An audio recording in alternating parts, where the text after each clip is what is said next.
What better example of prayer could we consider from the Scriptures than those that Jesus himself spoke to the Father during his earthly ministry? Good morning. This is Pastor Ernie Lewis of the Blue Point Church in Sisney, Illinois, with your thoughts for Thursday.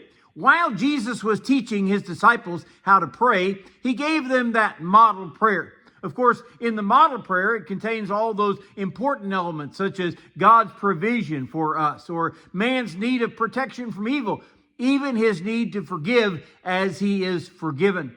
But some examples of prayer that we learn so much from are when Jesus felt a great need. Now, that may sound ridiculous that Jesus had actual needs, but he did come to this earth as a man. And during one of his most trying moments, he poured out his heart to the Father. As Jesus was facing the arrest by Roman soldiers, a trial by the Jewish leaders, and ultimately that crucifixion on the cross of Calvary, he prayed to the Father in Luke 22 and verse 42. Father, if it is your will, take this cup from me. Nevertheless, not my will, but yours be done. Of course, he is seeking a way to escape the most excruciating pain and torture known to man.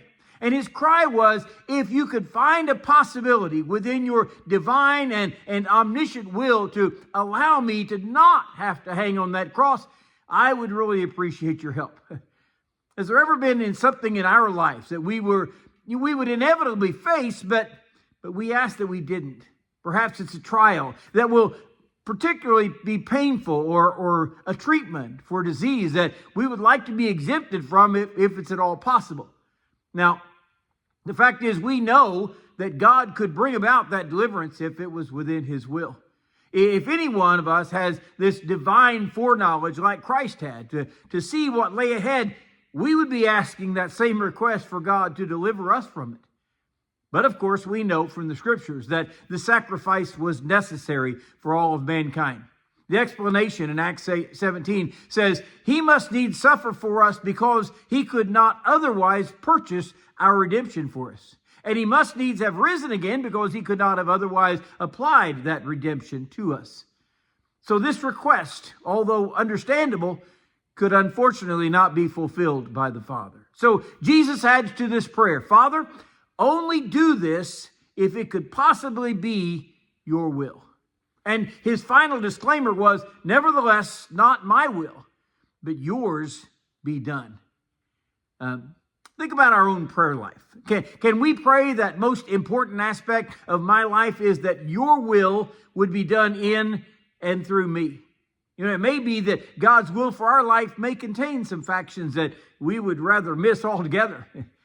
It might be that we are able to look into that crystal ball and see certain headaches and heartaches that are coming ahead. So we, like Christ, would pray, Father, if it is your will, take this cup away from me. But the most important words in this prayer are repeated to make a point. Only your will.